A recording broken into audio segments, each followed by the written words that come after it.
freeing up time and generating revenue so police can better protect us from serious, violent, and unsolved crimes. The system needs changing.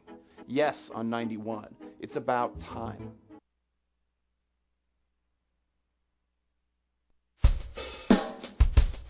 You take a seed, you plant it, you grow it, you dry it, you roll it, you smoke it, and it goes down smooth. Hey! Spanning the continent to bring you the truth about cannabis and marijuana law reform. I smoke pot and I like it a lot. The Russ Belville Show, the voice of the marijuana nation. Now, here's your host, Radical Russ Belville. Good day, tokers and tokettes and non-toking lovers of liberty. Welcome to the show. It is Monday, October 20th, 2014, and it's got to be 420 somewhere in the world. Thanks for being here. We have got so much to bring to you here. We are just 2 weeks and 1 day away from legalizing marijuana here in the state of Oregon, and I couldn't be prouder of our campaign to end adult marijuana prohibition through Measure 91. You can check out more about Measure 91 at VoteYesOn91.com, and they're still looking for volunteers, phone bank people, monetary donations, anything you can do to help. They got yard signs, they got t-shirts, they got stickers. Make sure you get those out and tell your friends to vote. The turnout is what's going to make the difference in this. The people of Oregon want to legalize marijuana. We just have to make sure they vote to do so. Also, speaking of the vote, coming up on Tuesday, November 4th, it's Marijuana Election Night 2014, right here, live at 420radio.org. We'll be bringing you all of the coverage from Portland, Maine to Portland, Oregon, from the Great White North of Alaska to the Sunshine State of Florida and everywhere in between. In fact, all the way out to the other side of the world in Guam. We'll be bringing you all of the headlines for marijuana legalization, medical marijuana, and decriminalization. Join us on Tuesday, November 4th, live here at 420radio.org. Now, on today's show, all sorts of stuff to get to, including in our Behind the Headlines segment, a new report out from the Marijuana Arrest Report Project, funded by the Drug Policy Alliance, showing, well, meet the new boss, same as the old boss. They got a new mayor in New York and a new police commissioner, but it's the same old stop and frisk and the same old racially disproportionate arrests of New Yorkers. New York still leads as the marijuana arrest capital of the world. We'll tell you the details behind that report in Behind the Headlines. In our drug war data mining today, I'm going to bring to you 5 brand new commercials that I made over the weekend based on the No on 91's press conference. That's right. No on 91 actually made points that were on our side. They actually made points that convinced me we even need to vote for marijuana legalization more. We'll see if you feel the same way in drug war data mining. Then at 5:30, we visit with Dr. Mitch Earlywine like we do every Monday for our cannabis Q&A. We'll be taking your live questions at 971-533-7111, or you can ask via our chat room on Ustream, and we'll talk to Dr. Mitch about all of the latest headlines in cannabis science, including the claim that marijuana could cure Ebola. We'll get Dr. Mitch's feelings on that issue, and believe me, he won't pull any punches on this one. Also on the show today, in our Radical Rant segment, I'm going to take a look at some of the op-eds and some of the scaremongering going on from the No on 91 campaign out here in Oregon, and the simple sound bites and logic you need to debunk that to anyone who might bring it up in front of you. It's pretty pathetic these days, but we'll give you those tools anyway. But all of that comes after the 420 radio news, which is right after this first break. And in the news today, a shocking headline that health officials in Colorado are considering a near total ban on retail marijuana edibles. The Florida campaign for medical marijuana gets a great cash infusion last week. We get the results from the DFW Dallas Marijuana March that took place on Saturday. A Colorado company is looking to make marijuana breathalyzers. We got some sales figures from Spokane, Washington, showing how much Idaho is contributing to Washington's tax base. And the country of Uruguay is struggling to enact its marijuana legalization proposals. We'll tell you all about it in our 420 radio news coming up next. I'm Russ Belville. This is the Russ Belville Show on 420radio.org. We're back after these messages.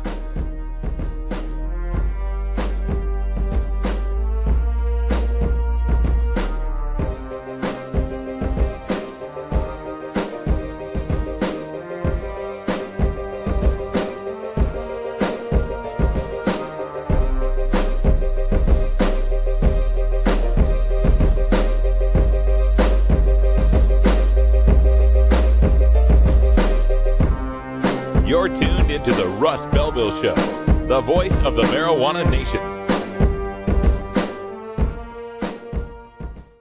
420 Radio, the home of marijuana experts. In all my years on the streets, it's hard to recall a single time where marijuana use itself was the cause of a violent incident. As a police officer, I do believe that passing ballot measure 2 will allow law enforcement to focus on serious issues in Alaska. To me, the regulation of marijuana means safer communities. I'm voting yes on 2. This communication was paid for by the Campaign to Regulate Marijuana Like Alcohol. Top contributors are Marijuana Policy Project, Drug Policy Alliance, and Thomas. Drug Policy Facts, replaying Fridays at 11 Pacific. Voting yes on 2 will allow doctors to recommend the medicine they feel will ease the pain and suffering of thousands of sick Floridians. Yes on 2 allows medical marijuana use under the strict supervision of a doctor, only for debilitating conditions and diseases such as cancer and MS. 23 states now keep government and politicians out of the doctor-patient relationship, and it's worked. Vote yes on 2 and trust our doctors to do what's best.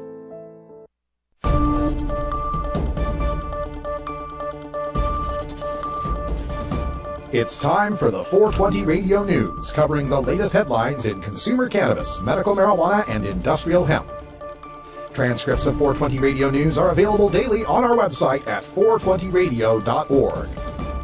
Now, here's Russ Belville with your marijuana headlines in 4 minutes and 20 seconds. This is your 420 Radio News for Monday, October 20th, 2014. Health officials in Colorado are calling for what is nearly a full ban on retail marijuana edibles in the state, just 10 months after the first recreational sales of marijuana began. Quote, prohibit the production of retail edible marijuana products other than a simple lozenge hard candy or tinctures that are plainly labeled using universal symbols and that users can add to their products at home, end quote, Colorado Health Department officials wrote in their recommendation obtained by the Huffington Post. It continues, quote, hard candy lozenges would be manufactured in single 10 milligram dosages per lozenge, and tinctures would be produced and labeled with dosing instructions such as 2 drops equals 10 milligrams, end quote. The Colorado Department of Revenue's Marijuana Enforcement Division, which oversees the state's marijuana industry, including the sales of edibles, will make the final rules based on the recommendations from the working group and state lawmakers after the 2015 legislative session. Florida's People United for Medical Marijuana raised over $500,000 last week to promote their proposed constitutional amendment known as Amendment 2 that would legalize medical marijuana. In all, People United for Medical Marijuana has raised over $5 million and received almost $2 million in loans while spending almost $6 million as of October 10th. Much of the spending was needed to gather petition signatures to get on the ballot.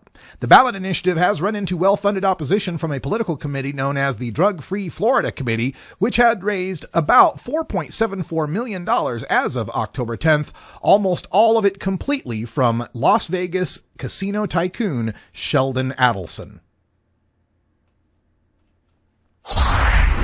North Texans in support of medical and recreational use of marijuana took to the streets in Dallas Saturday for a cannabis rally. Nearly 5,000 people were in attendance to help bring awareness to marijuana law reform efforts in Texas. Organizers for the event said the march allows people to come together and actively further the discussion about marijuana in the state. Quote, that's what I'm concerned with is getting sick people who are dying a chance to improve the quality of their life by ingesting some cannabis, said demonstrator Sean McAllister. McAllister also argued that weed can be taxed and regulated. The group says their primary focus now is supporting the medical use of marijuana in Texas. Demonstrators believe once that is accomplished, they can begin the push towards full legalization of marijuana in the state. A maker of breathalyzers used to detect blood alcohol has landed a $250,000 grant from the Colorado Office of Economic Development to develop a similar instrument to assess THC impairment. THC is the active ingredient in marijuana. The grant, which requires matching funds from the company, will allow LifeLock Technologies to speed development of a tool that will be marketed to law enforcement, corrections, schools, and workplaces. The grant flows through the Colorado Advanced Industries Accelerator Program. LifeLock, which is traded over the counter, makes evidential breath alcohol testers for use by law enforcement and the workplace. Last week, we learned that 2 pot shops in Vancouver, Washington, across the border from Portland, Oregon, sell the most marijuana in the state. Today, we learned that after 3 months of being legal, Spokane County has raised $3.6 million in sales from in out-of-state sales, totaling, Spokane County has racked up $3.6 million in sales out of statewide sales totaling $14 million, much of it from bordering Idaho. Quote, Idahoans, they come in for a quick stop. Logan McDermott, a Spokane pot retailer, told KHQ-TV. Idahoans make up about 25% of our clientele. McDermott said nearly 100 people do business at his shop each day. Uruguay is struggling to roll out commercial production and sale of marijuana, and its groundbreaking experiment could be dropped or watered down if an opposition candidate wins this month's presidential election. Uruguay needs to work out how to ensure criminal gangs do not finance producers, how to regulate the supply and quality of locally produced marijuana, and how to satisfy neighboring states that legally grown dope will not be sold illegally on their streets. The government has missed its own deadlines in implementing the changes that were passed into law last December. The plan to start selling marijuana in pharmacies late this year looks unlikely, as the government is still tendering cultivation licenses and identifying where seeds can be purchased from. Given the delays, leftist President Jose Mujica now faces a race against time to push through the changes before the country's next leader takes office in March. This has been your 420 Radio News for Monday, October 20th, 2014. I'm Russ Belville.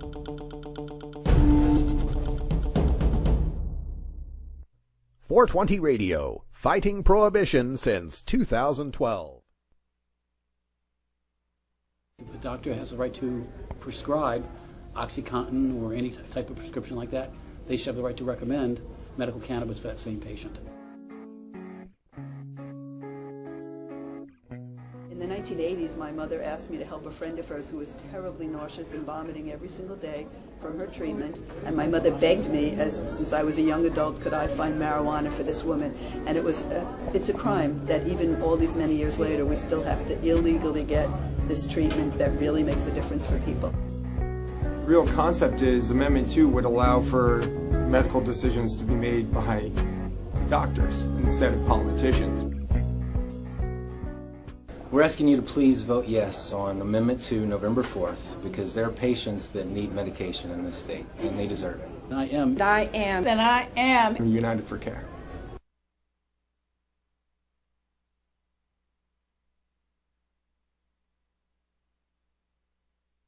NORMAL stands for Responsible Adult Cannabis Use. If cannabis use is causing problems in your life, consider taking a break or seeking medical assistance. Consider ceasing cannabis use if you have a family history of mental illness.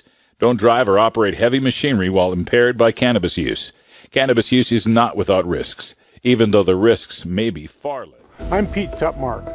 I spent 33 years in law enforcement, from deputy sheriff to sergeant, working 10 hours a day protecting Oregonians. Last year in Oregon, there were 13,000 citations and arrests for marijuana. That takes time. Time better spent solving murders, rape cases, finding missing children. The system is broken. Measure 91 regulates marijuana for adults, so police have time to fight serious, violent, and unsolved crimes. It's about time.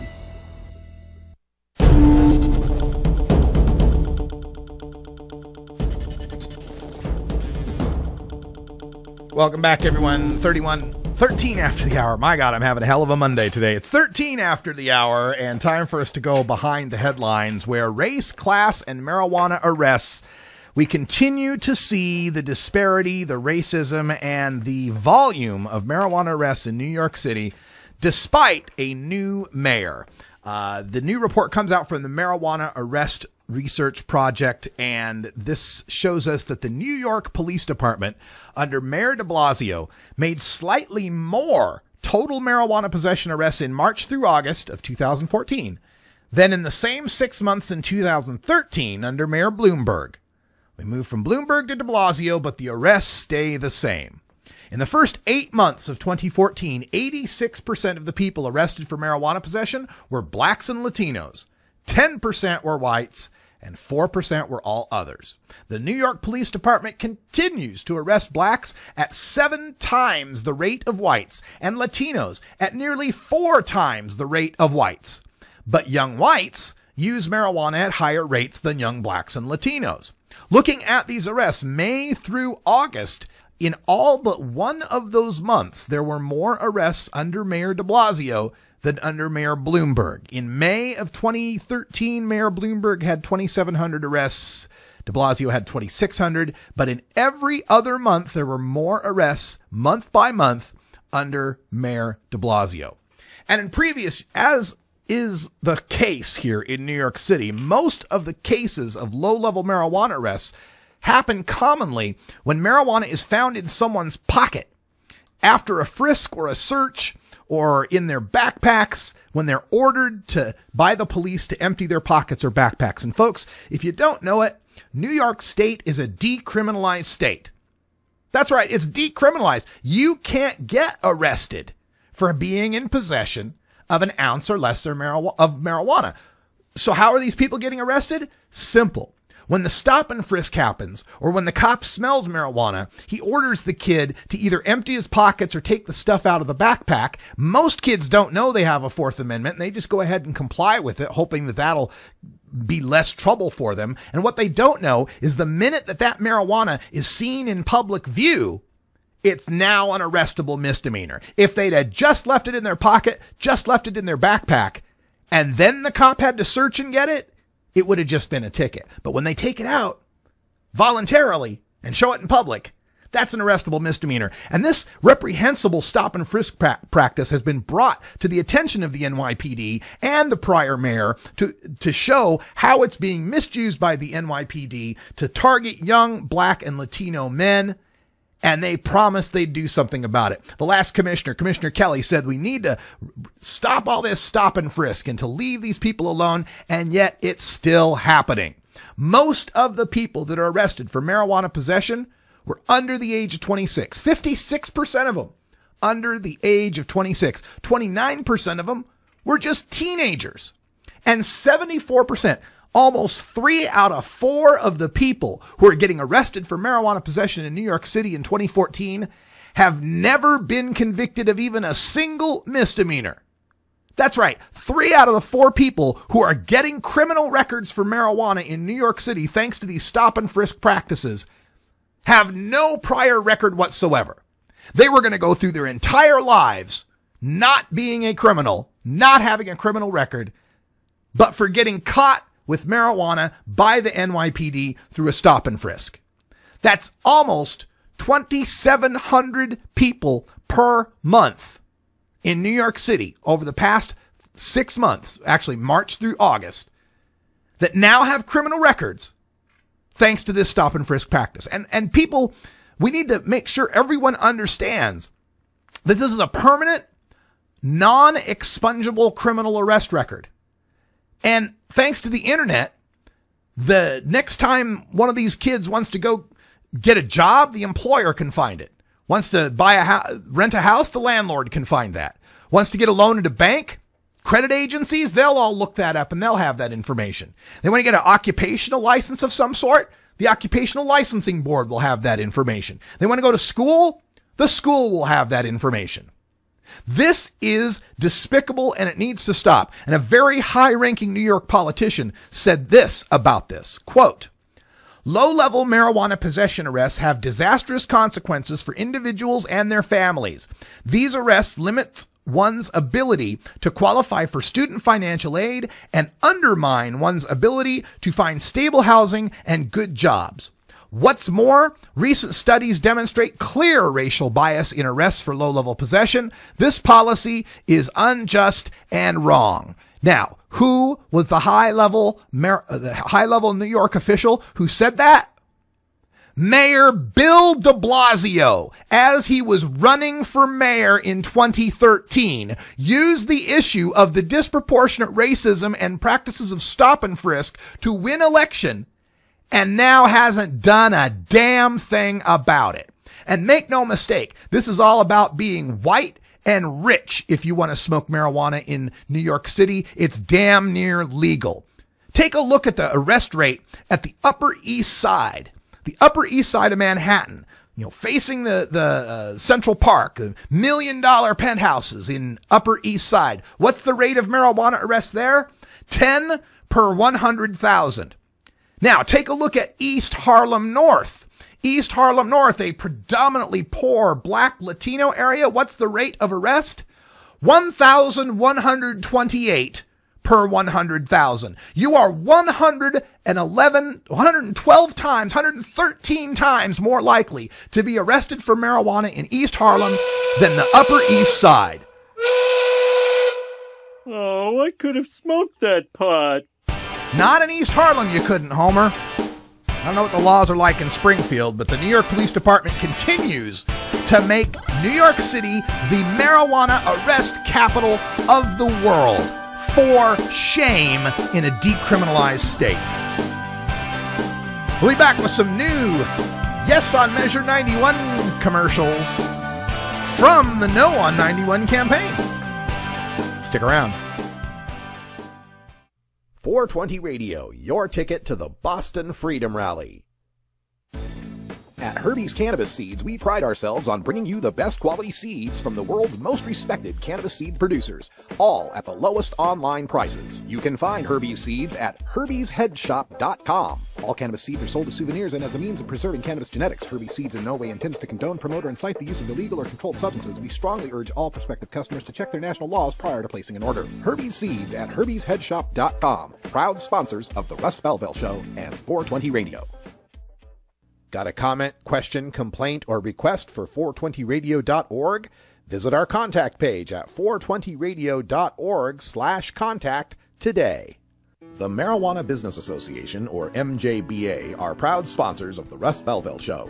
It is the mission of the MJBA to establish integrity and legitimacy, create common market standards, provide market intelligence, and develop best ethical business practices for participants in the emerging legal marijuana industry, including commercial hemp, medical marijuana, and recreational marijuana for adults.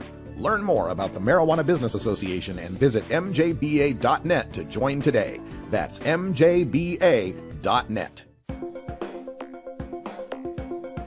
Arguing for the end of adult marijuana prohibition is easy because we have facts, science, reason, compassion, evidence, truth, and logic on our side. It is even easier when researchers catalog it all for us. Learn how to gather the facts on marijuana use, arrests, seizures, rehabs, drug tests, and more in this edition of Drug War Data Mining. All right, welcome back, everyone. 22 after the hour, and this weekend I decided to take the video from the No on 91 press conference and turn it into some Yes on 91 advertising. If you were watching it along with me the other day, we openly laughed at a few of the things being said by the No campaigners because they just didn't realize what they were saying really made the case for legalization. This first one will explain to you how desperate they are to try to scare us about marijuana in Oregon. How desperate is the No on 91 campaign to scare you about marijuana? A couple of things that he talks about is the advocates of this Measure 91 want you to believe that marijuana has medicinal value, which couldn't be anything further from the truth. The truth is regulation is a better approach than prohibition. Vote yes on 91.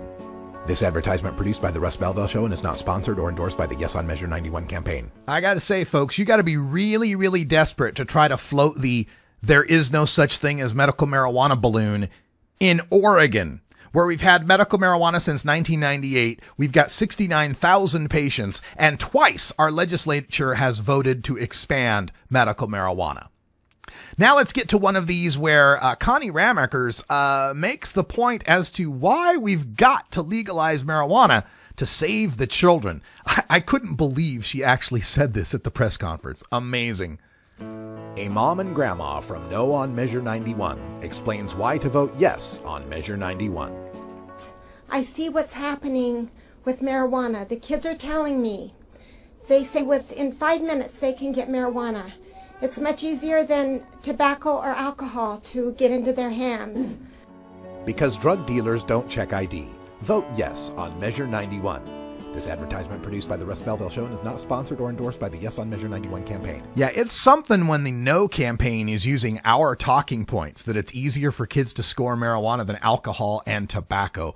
I was stunned that they actually said that. We've also got Dr. Kimber Richter. She's a member of Project SAM's board of directors. And of course, Kevin Sibet flew her out there with all the talking points that she would need to help to defeat marijuana in Oregon. Project SAM's Kimber Richter for the No on 91 campaign worries about marijuana's social cost. we won't even be able to project what the public health harms will be. And the costs that we're seeing now, the $1 in tax revenue for the $10 in social costs, you know, who knows where that's going to be with marijuana. Colorado and Washington have made $45 million in tax revenue to date, yet nobody claims they've suffered $450 million in social costs. Learn the facts. Vote yes on Measure 91. This advertisement produced by the Russ Belville Show and is not sponsored or endorsed by the Yes on Measure 91 campaign. Yes, the classic Sabbath conjecture, because toxic and addictive disease and violence-causing alcohol and tobacco cost $10 for every tax dollar they bring in. The same thing would be true for marijuana, that's far less addictive, far less harmful. It just makes no sense for anyone that applies just the simplest bit of common sense to it. Now, in this next commercial, we get a drug rehab professional trying to scare us about all the teens in rehab for marijuana without realizing he's also making the case for legalization. Drug treatment Dr. Ronald Schwartzler from the No on 91 campaign explains why to vote yes on Measure 91. There is no adolescent treatment, by the way, in the state of Oregon. You cannot get your adolescent treated. You almost have to wait till they're 18. By then, the damage has been done. Measure 91 devotes 25% of marijuana tax revenue to drug prevention, treatment, and mental health programs. Get the facts. Vote yes on 91. This advertisement produced by the Russ Belville Show and is not sponsored or endorsed by the Yes on Measure 91 campaign. Of course, it's also important to recognize that 61% of the people in rehab for marijuana and a full 54% of those who are there for only marijuana were forced there by the criminal justice system. I'd be upset about losing 3 out of 5 of my forced customers too there, Dr. Ronald. All right, one more commercial. This one comes from Mandy Puckett herself, the drug rehabber who is the spokesperson for the No on 91 campaign. Enjoy. Mandy Puckett, head of the No on Measure 91 campaign, worries about marijuana advertising. Again, the biggest concern that we as moms have is how this is going to affect kids with mass commercialization, advertising, promoting, normalizing marijuana use. That's what comes along with Measure 91. Measure 91, Section 7 grants the OLCC the power, quote, to regulate and prohibit any advertising. Get the facts. Vote yes on Measure 91. This advertisement produced by the Russ Belville Show and is not sponsored or endorsed by the Yes on Measure 91. 420 Radio, freeing your mind 24 hours a day. You know Herb Thrasher from the Herb Thrasher Flower Hour. Now get ready for Herb Age Designs for the proud cannabis consumer. Herb Age Designs, lifestyle gear for the 420 friendly. Herb Age Designs, we've got Frisbee golf discs and durable hemp gear. Herb Age Designs, we've got shot glasses, drinking glasses, coffee mugs, and beer cozies. Check us out on Facebook and online at herbagedesigns.com. And follow Herb Age and Herb Thrasher. I'm Lori Constantino, former Chief Prosecutor for the state of Alaska. As a retired law enforcement official, I know our current marijuana prohibition laws just aren't working. In fact, they've caused far more problems than they've solved. It's time for Alaska to take a more sensible approach. That's why I'm voting yes on ballot measure 2. I'm Bill Parker, former Deputy Commissioner of Corrections in Alaska, and I'm voting yes on 2. For me, it's a matter of public safety. We have limited law enforcement resources, and they should be spent addressing serious crimes, not arresting thousands of Alaskans for marijuana. And I'm Kim Cole, a local high school teacher and a mom, and I want to see marijuana handled in a way that actually benefits Alaskans. The marijuana industry should be managed by responsible businesses and not criminals. This means safer communities, revenue for the state, and jobs for Alaskans. I'm voting yes on 2. This communication was paid for by the Campaign to Regulate Marijuana Like Alcohol. Top contributors are Marijuana Policy Project, Drug Policy Alliance, and Thomas Co.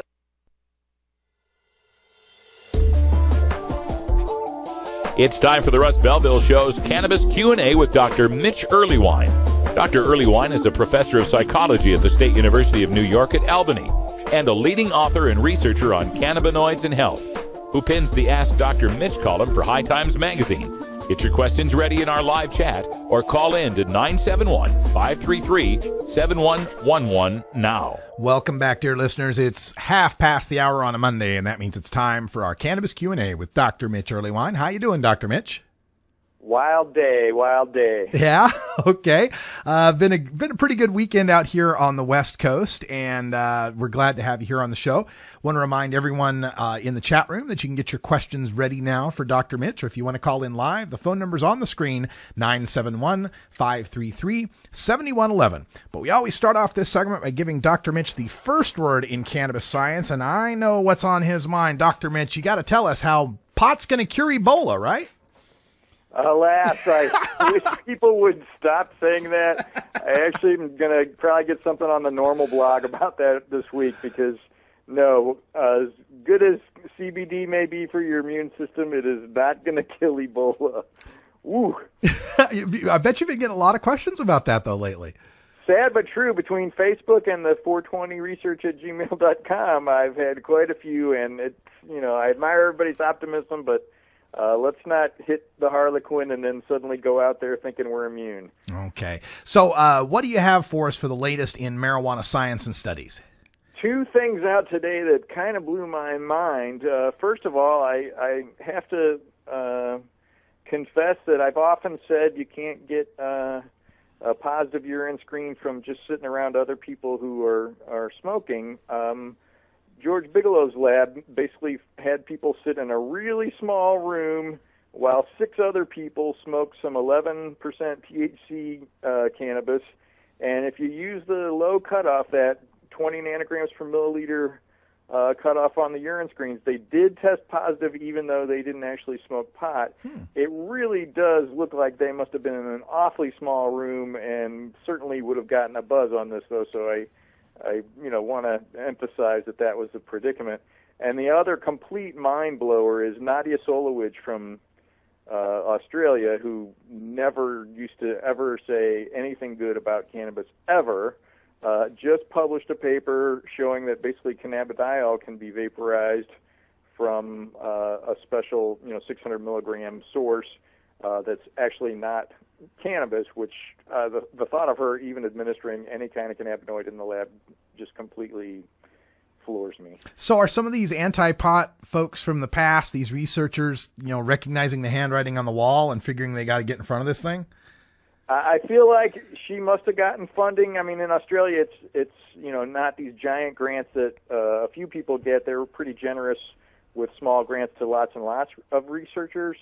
But, the fact that she basically is now giving CBD in the lab is very, very different from anything she's done up till now, that's for sure. All right. Now, on that former story about the hot box and testing positive from secondhand smoke, does that not provide some defense maybe for people getting fired or, busted for testing positive? Is that possibly the defense lawyer is going to jump on this? I am quite optimistic that a number of judges are going to be hearing about this in the court really soon. I can't say they wouldn't have experienced some subjective effects under these circumstances. I've only got the abstract. I want to see if I can get the dimensions of the box, so to speak. There you go. And you said it was if we were testing for the lowest threshold at 20 nanograms. What do you have any idea how many workplaces or schools test at what levels? I guess 50 is the normal. 50 is the usual, and there was only a single positive at the 50 cutoff, so I'm certainly going to try to argue for that one from here on out. That 20 is pretty rough, and as we know, some of the driving ones are even lower than that, and I just find that pretty reprehensible. It's interesting how we're getting all these different levels where, states like Colorado and Washington have set a 5 nanogram limit. The NFL had a 15 nanogram limit that they're going to bump up to a 35 nanogram limit. Major League Baseball uses 50. The World Anti-Doping Agency uses 150. How come they can't come to an agreement on what they're looking for? Well, and the sad thing is none of those have really co-varied with any kind of impairment that's at all meaningful. The fact that the NFL or the sports communities think, cannabis is some kind of doping agent is just so preposterous. I don't know whether to laugh or cry. All right, we got some questions coming in from our chat room. Isla Siegel would like to know what kind of cannabis is good for menopause and hot flashes. Well, so we're still gathering data on that, and we don't have any strain-specific evidence. I've heard good things about juicy fruit for some of the gastrointestinal type symptoms associated with menopause, but it's literally just anecdotal stuff. So I I can't swear by it, but juicy fruit would be my first recommendation, at least based on what I've heard. Isla lives in Colorado, so we'll have her test each strain and report back. Okay, great. Canna Justice in the chat room would like to know, he says, the endocannabinoid system. Why do doctors not learn about this, and how do we get them to? The bottom line was, at least when I was at USC, I got to give at least one lecture about that over at the School of Pharmacy and over at the med school. And slowly but surely, this is picking up. I have a wonderful student at the Albany Med School here who's spreading the word on that. But in truth, it hasn't been a target for a lot of the medicines that we have, and so that's been in part why physicians haven't really focused on it. It just hasn't been particularly practical for the drug companies who are going to be, sending them their medicines. I think as more and more data are coming out and as attitudes change, they're certainly going to get individual lectures on it, and it won't be long before there's a semester-long class on the endocannabinoids. Yeah, we really need to have that happen. I recall some survey showing something like 13% of medical schools were teaching about it now, or some low number like that. I mean, it's embarrassing. The number that are even teaching about nutrition is remarkably low, too. So, I mean, there are just some things where our model of what is medicine has kind of gotten in our own way here. It's not about prevention. It's about treating people after they're already sick. All right. We're speaking with Dr. Mitch Earlywine, a marijuana researcher and expert, and taking your live questions at 971-533-7111. Also picking up the questions from the chat room. And in the news today, I told the story of how a Colorado company has gotten a $250,000 grant to try to develop a THC breathalyzer. Do you hold much hope for the ability to either come up with a breathalyzer or some sort of point of detection, instant way of knowing how high someone is? I mean, I want to emphasize, too, that they have to kick in $250,000 of their own, right? Yeah, and this is not just some charity, shall we say, coming out of the Colorado area there. I'm not optimistic about this, and I wish they would focus more on impairment, because I think for $500,000, you could develop a pretty stellar measure of how well somebody is functioning on psychomotor tasks that correlate highly with driving. And I would rather see somebody, basically have to, walk a line or juggle or any kind of motor task that's actually going to predict driving ability, rather than put something weird on their fingers to see if they've touched pot recently, or get something in their mouth to see if there are any THC residue or something like that. It's just not going to be the kind of predictor of the behaviors we really want. Yeah, I think the only real predictor of how high you might be would be if you go to talk to the cop and smoke is coming out of your mouth. Then maybe. Maybe they got you. There was a report that came out, a little bit of controversy involved with this. The folks out at Project CBD have a report on the hemp oil scammers, supposedly Canaway, Cannabis Science Inc., and I forget the other one, that are trying to produce these CBD oils supposedly derived from industrial hemp and supposedly legal in all 50 states. Had you seen the report, and do you have any comment on it? I mean, the report is 30 pages, and it's pretty extensive. And I'll tell you, they did their due diligence. They were extremely open-minded. They did the testing. They've done really everything they could possibly be expected to do without shelling out a ton more cash. And I'm afraid their conclusions are pretty much consistent with some things I've written in the High Times column over the last couple of months. It's just you can't really get high-concentration cannabidiol out of stems and things like that.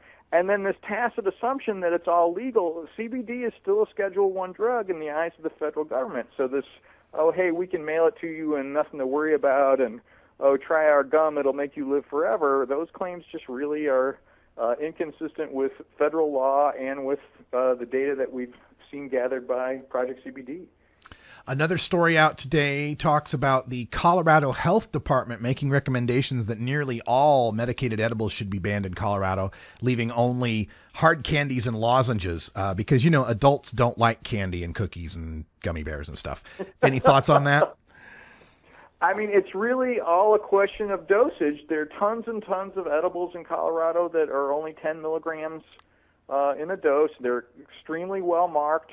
They're clearly delineated, and I think certainly any recreational user can handle that. And I feel like it puts medical users at a real disadvantage. The oral administration is super good for insomnia and things where you want that slow but steady presence of THC and its metabolites in your system. And so I just think this is really misguided. If they want bigger letters, if they want more elaborate labeling, by all means. But to try to ban these is really just going to create an underground market in edibles. Yeah, it's like, do you want to go from the brownie that's got a label and tells you how much THC it's got in it versus the one that somebody makes in their pan at home and sells anyway? It's I think Mason DeVert had it right that the people of Colorado voted to keep this stuff regulated. They didn't want it to be unregulated. That was the point. And in truth, they're not the ultimate in accuracy yet, but I feel like we're just a couple of steps away from making everything just ideal. And, the tacit assumption that these have to be removed, there's just no way to fix it, is completely unfair. All right. And, of course, we got Halloween coming up in a couple of weeks, and the annual trick-or-treat scare is out that for some reason someone's going to put a $15 Chiba Chew in place of a 5-cent Tootsie Roll in your kid's bag. Any thoughts on trick-or-treat and keeping the kids safe this Halloween? I mean, it's funny because all those old legends that we used to hear back in the 70s and 80s about, razor blades and things like that have pretty much been disputed as urban legends in the Culture of Fear book by one of my colleagues back at USC. And I honestly don't think anybody wants to put a $10 edible into some little kid's bag. I don't think that that's very likely. If you see, lemon drops or watermelon things or stuff like that that isn't wrapped or isn't individually wrapped and you don't want to bother with it, throw it away. And if you do want to hand out candy that kids are going to feel good about, I would focus on individually wrapped candies. There you go. That's wise advice for any trick-or-treat in any state. In the topic of edibles, if folks are willing to go to my Facebook page, I do have a uncomfortable edible survey link. Should be at the top of the page. If anybody's willing to fill that out, it'd be a big help for me so we can get a little data on this topic instead of just talking shit. And your Facebook, just Mitch Earlywine? You got it. All right. And also email at 420research@gmail.com. Thanks, Dr. Mitch. We'll talk to you next week. Thanks so much. When we come back, we've got some more debunking of the No on 91 campaign through 6 infographics. Stick around.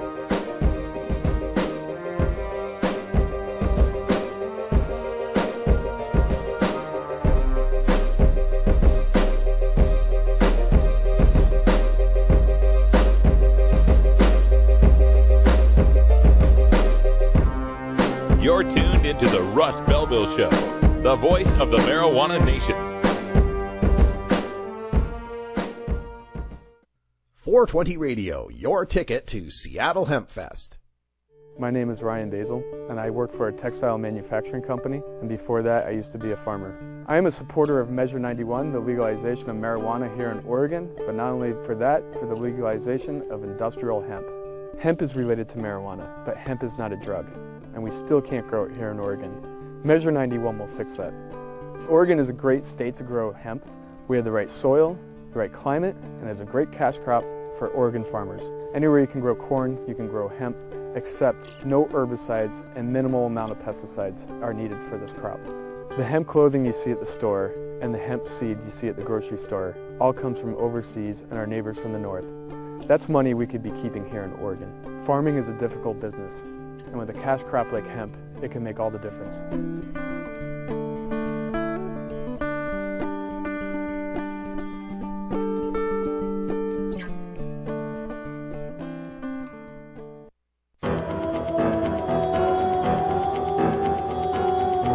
In the interest of fair and balanced journalism, the Russ Belville Show presents the anti-drug public service announcement of the day.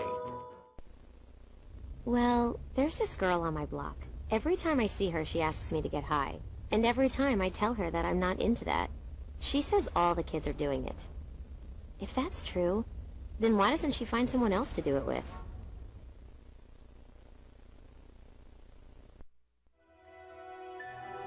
This has been the anti-drug public service announcement of the day. To cure this sort of reefer madness, listen to the Russ Belville Show every weekday on 420radio.org. It was a nightmare scenario last May for one Southern Oregon woman. It's 4 a.m. and someone's trying to break in. 911 emergency. my ex-boyfriend is trying to break into my house. He put me in the hospital a few weeks ago, and I've been trying to keep him away. But because of budget cuts, the sheriff's office is only open during weekday business hours. I don't have anybody to send out there. So if he comes inside the residence and assaults you, can you ask him to go away? Or He did break into the home, and he did rape and choke this woman. Meanwhile, it was announced that the Oregon Sheriff's Association made a $100,000 donation to the campaign against Measure 91, the initiative to legalize marijuana. So there's enough money to protect people from marijuana, but not rapists? Measure 91 devotes 35% of tax revenues from marijuana sales to state and local police. Vote yes on Measure 91. A message from the Russ Belville Show, not endorsed or sponsored by the Measure 91 campaign. You can't handle the truth. Entirely legitimate topic for debate. You have offended my family. Hey, this is great, man. And you have offended a Shaolin temple. One major responsibility is to encourage people to use less drugs. I know nothing. I support a change in law to end federal criminal penalties for possession of up to 1 ounce of marijuana. We don't need no stinking budget. Homosexuality, immorality in general. Down the centuries you have blurred the meaning of the words we, the people. Be warned, this is not your mother's marijuana. You could ask yourself a question. Do I feel lucky? Well, do you, punk? I want to ask you a bunch of questions. I want to have them answered immediately. Surely you can't be serious. I am serious. And don't call me Shirley. Radical Rant. Welcome back, everyone. 46 after the hour. And today for the rant, I want to tackle this postcard that's being sent out by the No on 91 campaign. You know, they don't got a lot of money. They got about $167,000. $165,000 of that came from the sheriffs and the narcotics officers. And so they don't got a lot of money for TV commercials and all that. What they have sunk their money into is a mailer, a little postcard. And on the one side of the postcard, it's got a full-color picture of a bunch of different edibles from Colorado. And on the back side, in black and white, it's got just a shotgun approach to every damn prohibitionist scare about marijuana you could possibly ask for. So I have made 6 infographics that I'm distributing throughout my social networks here in Oregon to debunk a lot of this. And let's start with this first one here, which is their little light bulb. How many people are in prison for marijuana? Out of about 14,600 people in Oregon prisons, less than 100 are there for marijuana, and most were sent to prison for dealing marijuana to kids. Well, folks, that is just plain false, and we are going to show you exactly how that is false. 420 Radio obtained this email from the Oregon Criminal Justice Commission, and it was requested by the No on 91 campaign's District Attorney Josh Markey. There's a table here, and you can't quite read it on the screen, but the table shows you all of the people convicted. Kelly J. Officer writes, I ran the prison numbers for the intakes that have a most serious conviction of a marijuana offense. This table shows current inmates as of July 7th, 2014, whose most serious conviction is a marijuana offense. There are currently 130 inmates total. 130, not less than 100, like No on 91 claims. Now, if there were 130 marijuana prisoners, for most of them to be dealing to kids, that would have to be 66, right? 50% plus 1. But another look at that table, and I expanded it to show the different charges. The one in red there is delivery to a minor greater than 3 years age difference. There were 31 inmates in prison for delivery to a minor. Even if we add in the yellow lines, delivery within 1,000 feet of a school or growing by a school, that only gets us to 54. And again, just because they were near a school doesn't mean that was delivery to a minor. Most places in a city are within 1,000 feet of a school. Then there's that cost we got to think of. At $84.81 per day to house an inmate, based on the average sentence listed in that email from Kelly J. Officer, there are 130 inmates, and they have cost Oregon almost $8.6 million. Measure 91's a better approach. Tax and regulate those who wish to grow and sell. Legalize those who wish to shop and consume. Now we've got another debunk for you. This one is what I call the spaghetti test. This is where they throw a bunch of stuff up on the wall and let's see what will stick. And they say up at the top here, Oregon can learn from Colorado's mistake. And the way they call it a mistake is by making a few scary claims and ignoring positive results. You know, like $45 million in tax revenue, not mentioned. 18,000 new jobs, not mentioned. Eliminating 7 out of 8 marijuana arrests, not mentioned. Serious crime dropped 10%, not mentioned. Tourism revenue went up 6%, not mentioned. And in fact, Colorado's teen use has dropped in 2 successive surveys, while the U.S. teen use has risen, both among teens who use monthly and teens who have ever used marijuana. The drop in Colorado is greatest among younger teens, and Colorado teens find it harder to access marijuana than their U.S. counterparts. And the fact is that positive tests for marijuana do not prove a driver's impairment. They only prove someone is a marijuana user. There are probably more married gay people in fatal accidents too, now that marriage equality for gays is legal. The real question is, how safe are the roads? In Colorado, the roads have been safer than the national average since 2005. And a recent DUI checkpoint of over 1,500 cars netted 20 alcohol DUIs and 0 marijuana DUIs. Nobody wants children or adults to be harmed by marijuana. That's why we're calling for legalization. So kids are carded and adults get inspected and labeled marijuana. But scaring people with statistics about hospital visits is intentionally misleading. When a substance is illegal, fewer people want to report to authorities that they're using it, even if it is making them sick, because they fear prosecution. If reports of domestic violence rise when we open up anonymous tip lines, we don't think tip lines made spousal abuse rise. We understand that spousal abuse was already happening, but was underreported. So too are problems with marijuana underreported because of its prohibition, and regulation will better address those problems. Remember, No on 91 derives 98.6% of its funding from law enforcement agencies that have a vested interest in maintaining the asset forfeiture bounty and easy arrest statistics of prohibition. Another part they try to scare us about here in the No on 91 campaign flyer, a picture of a bag that has an ounce of weed in it versus a picture of a bag that has 8 ounces of weed on it and the label 400 joints. They're trying to scare everyone by saying Oregon's Measure 91 allows people to have a whole lot of marijuana, just like Colorado and Washington do. Gotta go back to that. So here's the limits of Measure 91, and they happen to match the limits in the first 2 legal states of Colorado and Washington and improve on some other limits. In Washington, you can have an ounce of marijuana outside the home. And in Colorado. And in Oregon. It's exactly the same. In Oregon, you can have 4 marijuana plants. Now, that's less than Colorado's 6 marijuana plants. In Oregon, you can have 8 ounces of marijuana in the home.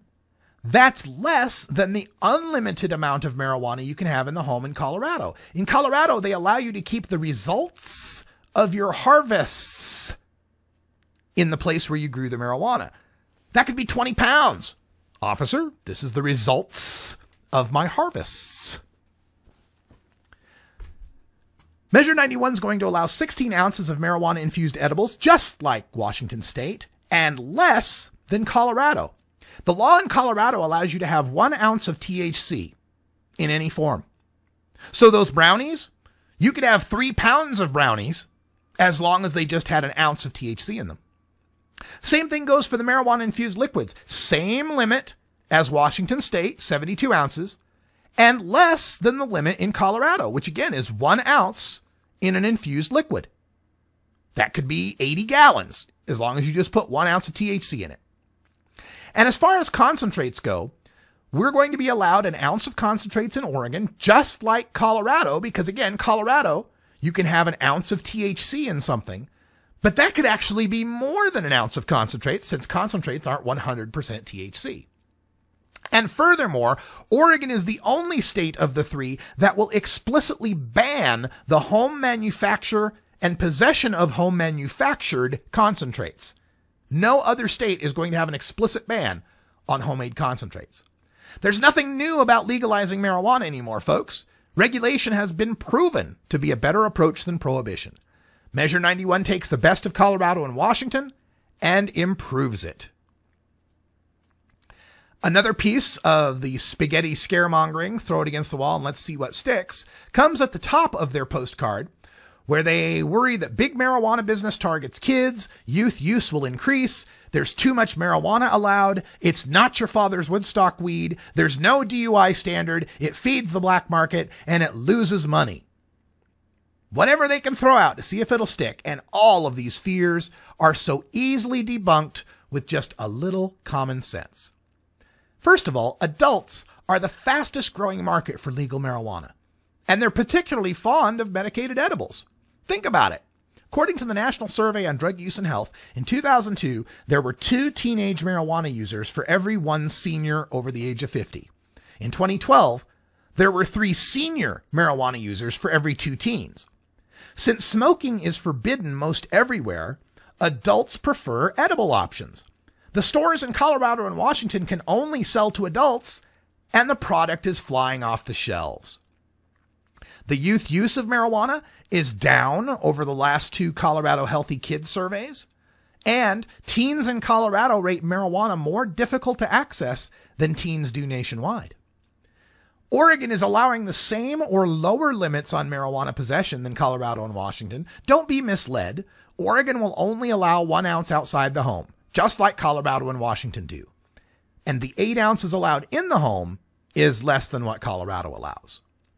As far as the Woodstock weed, marijuana potency is irrelevant. High is high. This scare about the Woodstock weed misleads you to think that marijuana is better or worse depending on potency. Look, marijuana gets you high. Whether you smoke 5 Woodstock joints to get high, or 1 modern joint to get high, or a dab to get high, high is high. And as far as driving, legalization does not invent cars and marijuana. Driving under the influence is illegal now.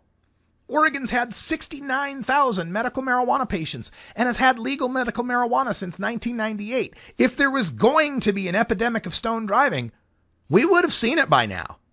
And yet Oregon's roads are safer than the national average. And as far as there a black market not going away, look, there will always be a black market for anything. There's a black market in DVDs. There's a black market in cigarettes. But legalization takes away most of the black market and depresses the profit for the rest of the black market. I mean, you really got to be desperate to scare people about a tiny black market after legalization when now the entire market is the black market.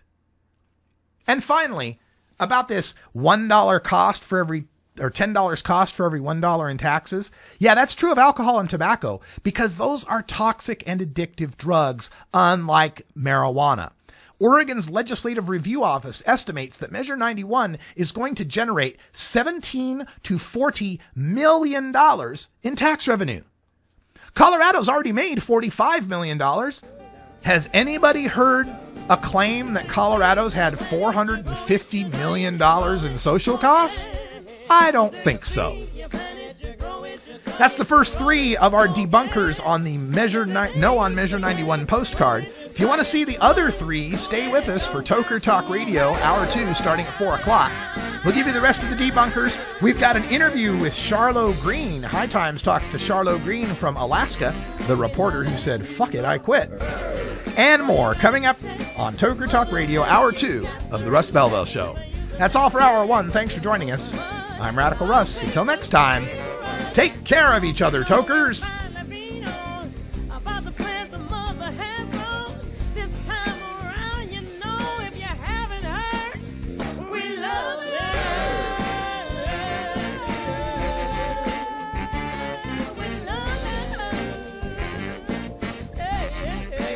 This is the Russ Belville Show. The Russ Belville Show is blogging and podcasting daily at radicalruss.com. You take a seed, you plant it, you grow it, you dry it, you roll it, you smoke it. You take a seed, you plant it, you grow it, you